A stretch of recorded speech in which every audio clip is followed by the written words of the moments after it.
تو میری والدہ نے اردو ادب اور انگریزی ادب دونوں میں ایم اے کیا تھا علی گڑھ سے. اور ماشاءاللہ. تو وہ اور میرے والد تو خیر خود بھی شاعر تھے اور بہت بہت قابل آدمی تھے، امیر مینائی کے پوتے تھے. تو یہ ہمارے گھر میں چرچا بہت تھا شاعری کا، بلکہ ادب کا کہوں گا میں، صرف شاعری کا نہیں، ادب کا، اور اردو، فارسی، انگریزی تینوں زبانوں میں. واہ واہ واہ واہ. تو حضرت امیر مینائی کے تذکرے ایک تو وہ ہم کتابوں میں پڑھتے ہیں، جو روایات ہم سینہ بسینہ جو چلی وہ تو آپ تک ہیں، ہم تک تو نہیں پہنچی، ہم تو کتابوں کی سے استفادہ کیا. تو آپ کے گھر میں ان کا کیا تذکرہ ہوتا تھا؟ کیسے ان کی شخصیت کے حوالے سے کچھ اگر آپ کو یاد ہو؟ جی، ان کا تذکرہ اکثر ہوتا تھا.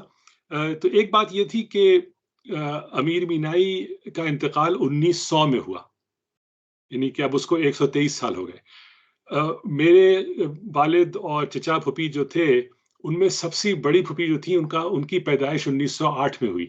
تو ان میں سے کسی نے امیر مینائی کو دیکھا نہیں، یعنی جن کو ہم نے دیکھا انہوں نے امیر مینائی کو دیکھا نہیں تھا.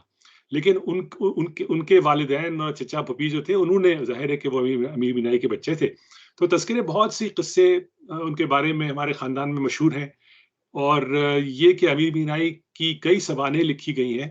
ایک تو ان کے بڑے عزیز شاگرد تھے ممتاز علی آ، انہوں نے لکھی ہے. ایک حافظ جلیل حسن جو ان کے چہیتے شاگرد تھے، جو بعد میں نظام حیدرآباد کے استاد بھی ہوئے، جلیل مانک پوری، انہوں نے لکھی ہے. اور بھی کئی لوگوں نے امیر مینائی کی سوانحیں لکھی ہیں.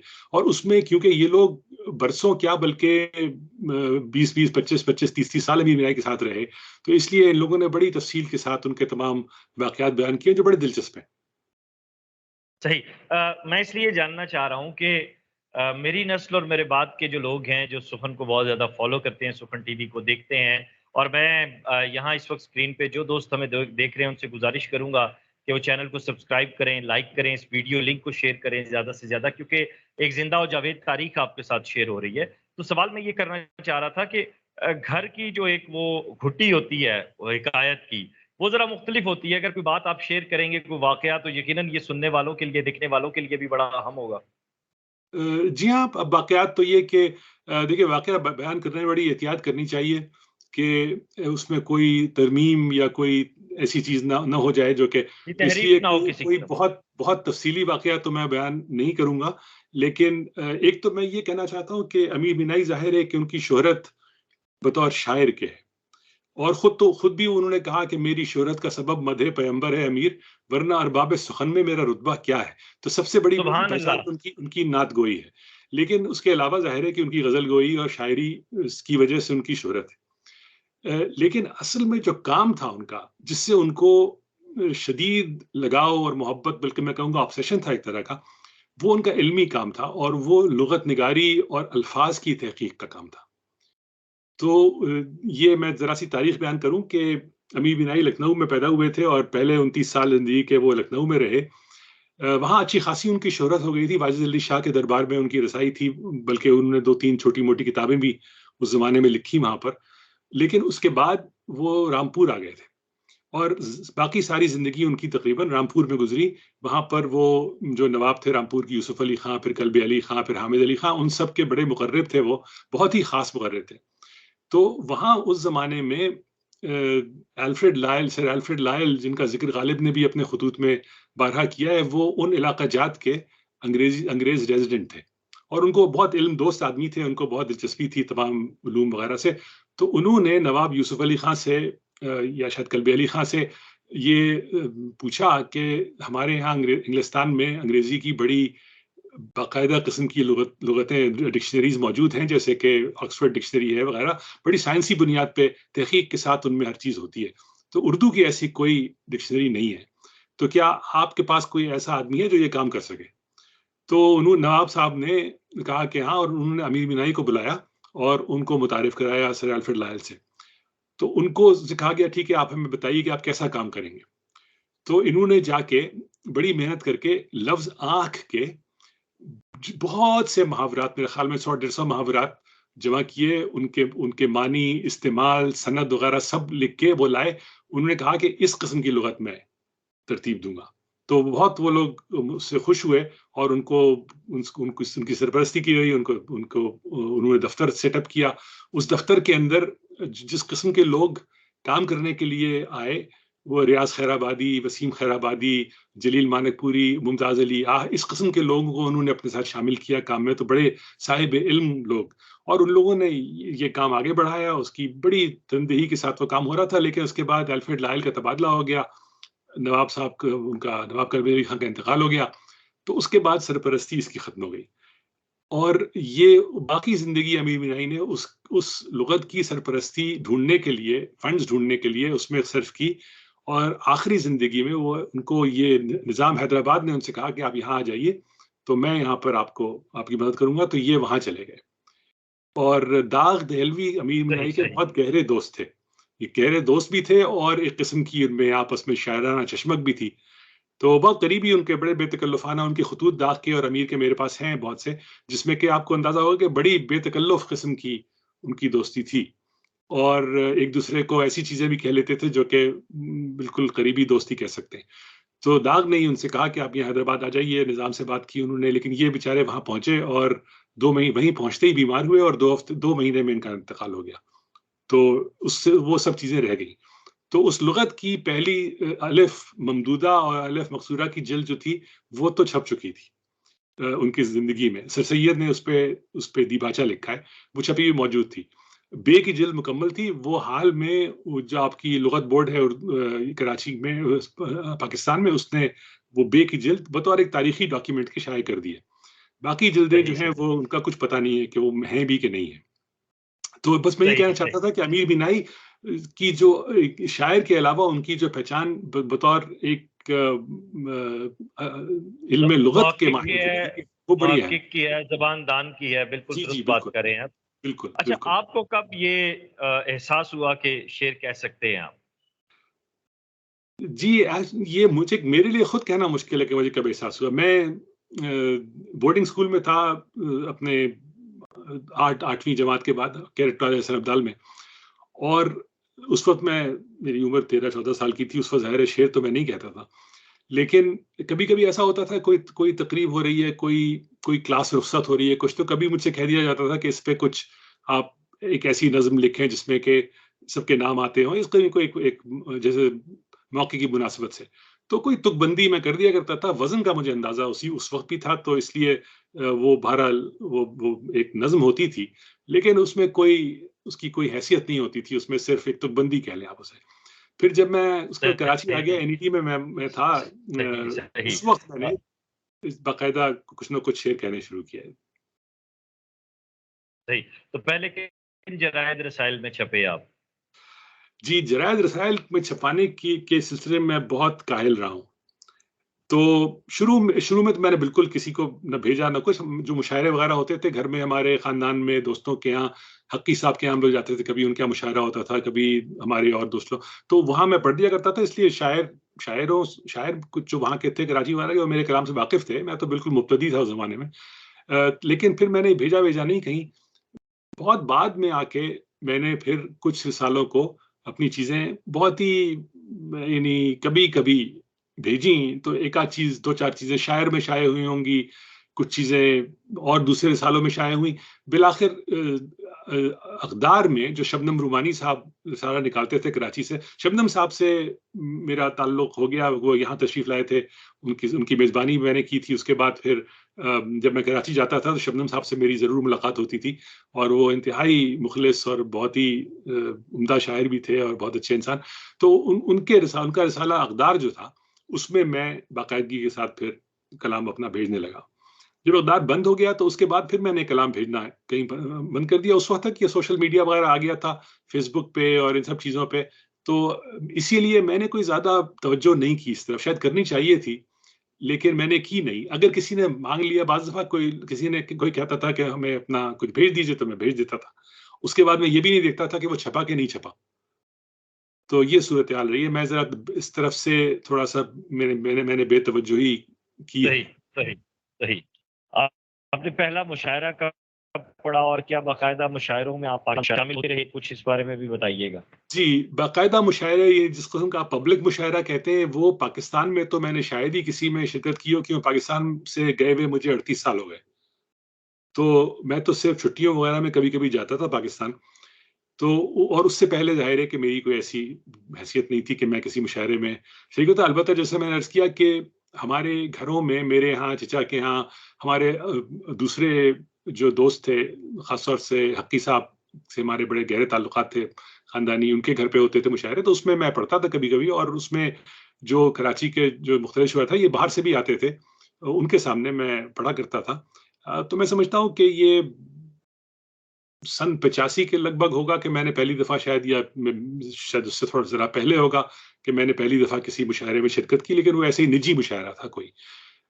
پھر بڑے نسبتاً بڑے پیمانوں میں مشاعروں میں شرکت میں نے امریکہ آنے کے بعد یہاں کے جو مشاعرے ہوتے ہیں ان میں نے شرکت شروع کی. اور واشنگٹن میں یہاں پر علی گڑھ المنائی ایسوسی ایشن کے جو کرتا دھرتا ہیں ڈاکٹر عبداللہ، بہت ہی وہ فعال اور بہت مخلص آدمی ہیں اس معاملے میں، انہوں نے مجھے واشنگٹن کے مشاعروں میں کئی دفعہ دعوت دی اور اب بھی دیتے ہیں. اس کے علاوہ دوسرے شہروں میں امریکہ میں جو مشاعرے ہوتے ہیں ان میں بھی میں بلایا جاتا ہوں کبھی کبھی، اور وہاں بھی میں جاتا رہتا ہوں. واہ واہ واہ واہ. تو آپ کا پہلا مجموعہ کب چھپا؟ جی، پہلا مجموعہ یہ صورتحال تھی کہ مجھے مجموعہ چھپانے کی طرف بالکل کوئی توجہ نہیں تھی. اصل میں کیونکہ میرا جو پیشہ ہے وہ مختلف ہے شاعری ہے، تو شاعری تو میرے لیے ایک جز وقتی کام ہے، سمجھے. تو اس کی طرف جس توجہ کی ضرورت تھی وہ میں نے نہیں دی. لیکن بیگم مجید ملک جو ہماری بہت قریبی ہمارے تعلقات تھے، انہوں نے بہت اصرار کیا کہ تم مجموعہ چھپاؤ کسی نہ کسی طرح سے.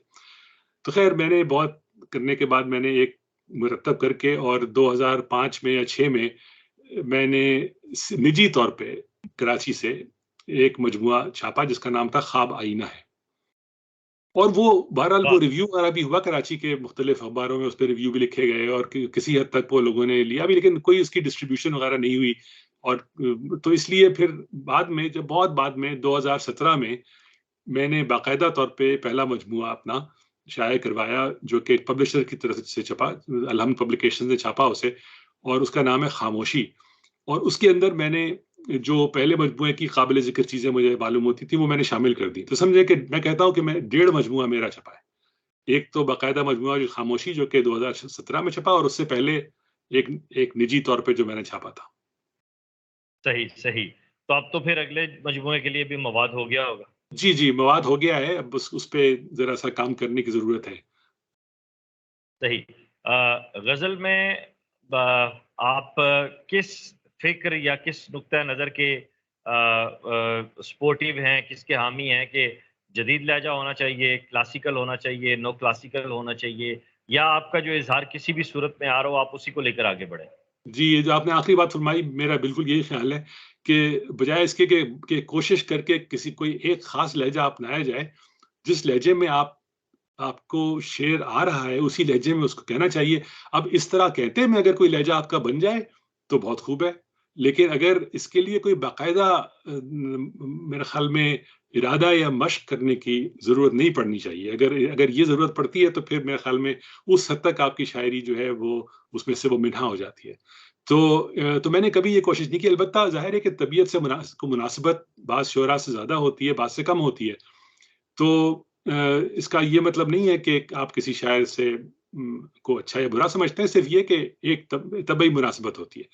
تو جو ہمارے زمانے کے شعراء ہیں اس میں جن سے مجھے ایک قسم کی طبعی مناسبت رہی اور جن کی شاعری سے میں یقیناً متاثر ہوا، اور ان کا اثر بھی میری شاعری پہ آیا ہوگا ضرور، وہ عزیز حامد مدنی، سلیم احمد، رضی اختر واہ واہ. شوق. تو یہ لوگ ہیں جن کی شاعری میں ایک فکر کا عنصر بھی تھا، زبان کا بھی ایک خاص قسم کا استعمال تھا.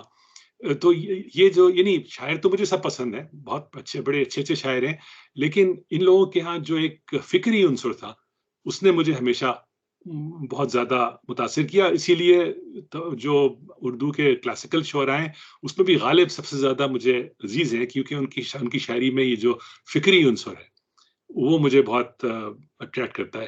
لیکن یہ ایک عجیب بات ہے کہ مثلا فارسی شعراء میں سب سے زیادہ میں حافظ کو پڑھتا ہوں اور بہت زیادہ مجھے عزیز ہے حافظ، حالانکہ حافظ کے یہاں فکر کم ہے اور ایک والہانہ پن زیادہ ہے. صحیح صحیح، تو کچھ عطا کیجیے سر، چونکہ گفتگو اپنے اختتام کی جانب بڑھ رہی ہے، جی تو جی ہم چاہیں گے جی کہ ہاں آپ جی، کچھ میں سنائیں۔ آپ کو ایک تازہ غزل سنا دیتا ہوں جو کہ میں نے ابھی شاید کہیں نہ لکھی ہے نہ پوسٹ کی ہے۔ غم کو بے پایا، خوشی کو کل عدم رکھا گیا، زندگی میں یہ نصاب بے شکم رکھا گیا۔ کیا اچھا ہے سر، واہ واہ واہ واہ واہ، بہت شکریہ۔ حضرت انسان کی خوئے ناسپاسی دیکھ کر، کیا کیا بات ہے، حضرت واہ واہ واہ حضرت انسان کی خوئے ناسپاسی دیکھ کر ہر خوشی میں کچھ نہ کچھ امکان غم رکھا گیا۔ واہ واہ واہ واہ واہ واہ واہ واہ واہ واہ واہ بہت واہ شکریہ۔ واہ واہ واہ، کیا کہنے سر، حضرت انسان کی خوئے ناسپاسی دیکھ کر ہر خوشی میں کچھ نہ کچھ امکان غم رکھا گیا، اور پہلے دو روزن فصیلے ذات میں کھولے گئے۔ آہا، پہلے دو روزن فصیلے ذات میں کھولے گئے، ان میں پھر ایک ایک چراغ چشم نم رکھا گیا۔ چراغ چشم نم کی کیا بات ہے، کیا اچھی ترکیب ہے بھائی، سبحان بہت اللہ۔ شکریہ۔ حضرت پہلے دو روزن فصیلے ذات میں کھولے گئے، ان میں پھر ایک ایک چراغ چشم نم رکھا گیا، اور تاکہ رقصاں رہ سکے پہ ہم نگارے زندگی، کیا مصرع بولتا ہوا، تاکہ رقصاں رہ سکے پہ ہم نگارے زندگی، ساز جام آرزو کا زیر و بم رکھا گیا۔ کیا کہنے کیا ساز کہنے، جام آرزو کا زیر و بم رکھا گیا، اور یہ میں خاص طور سے عرض کرنا چاہتا ہوں کہ حرف کے اخگر سرے لوہے گماں لکھے گئے۔ جو آپ کہہ رہے تھے جدید آہا لہجہ یا قدیم یا کلاسیکل لہجہ، آہا، تو حرف کے اخگر سرے لوہے گماں لکھے گئے، ایک شعلہ تھا کہ نام اس کا قلم رکھا گیا۔ واہ واہ واہ واہ واہ واہ واہ واہ واہ واہ واہ، کیا کہنے کیا کہنے، حرف کے کیا اخگر بہت زبان قد عام ہونے والا مصرع یہ ایک حرف جی کے جی جی، اخگر حرف کے اخگر سرے لوہے گماں لکھے گئے، ایک شعلہ تھا کہ نام اس کا قلم رکھا گیا، اور جادے الفت پہ آغاز سفر آسان نہ تھا۔ آہا، جادے الفت پہ آغاز سفر آسان نہ تھا، پہلے سر رکھا گیا ہے پھر قدم رکھا گیا۔ کیا کہنے کیا کہنے کیا بہت کہنے، شکریہ۔ واہ واہ واہ واہ واہ واہ واہ جادے واہ، الفت پہ آغاز سفر آسان نہ تھا، پہلے سر رکھا گیا ہے پھر قدم رکھا گیا، پھر قدم رکھا گیا، اور کیا خبر درپیش کب ہو جائے کس منزل کی راہ۔ کیا بات ہے، کیا خبر درپیش کب ہو جائے کس منزل کی راہ، عمر بھر رہوار دل کو تازہ دم رکھا گیا۔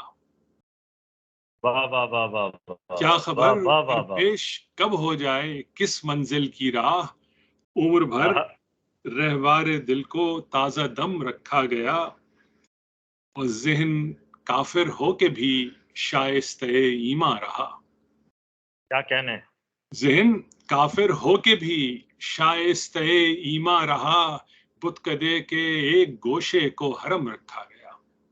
کیا کہنے کیا کہنے ذہن کیا کہنے، کافر ہو کے بھی شائستہ ایمان رہا، بت کدے کے ایک گوشے کو حرم رکھا گیا، اور آخری شعر ہے کہ شکر ہے دنیائے امکانات لامحدود میں، آہا، شکر ہے دنیائے امکانات لامحدود میں، میری ہستی کو سزاوار عدم رکھا گیا۔ کیا کہنے کیا کہنے کیا بہت کہنے، شکریہ، بہت بہت شکریہ۔ آپ کا بہت شکریہ علی بھائی، آپ نے وقت دیا، اور دوستو ہم انشاءاللہ تعالی علی مینائی صاحب سے مزید بھی وقت لیں گے، اور اس گفتگو کے بعد میرا کچھ کہنا نہیں بنتا ماں سوائے اس کے کہ آپ اس ویڈیو لنک کو زیادہ سے زیادہ شیئر کیجئے گا، تاکہ جتنے بھی نئے لکھنے والے ہیں، جتنے بھی نئے دوست ہیں جن سے تعارف کا ایک سلسلہ بن رہا ہے، تک ہماری یہ ادنیٰ سی کاوش پہنچ سکے۔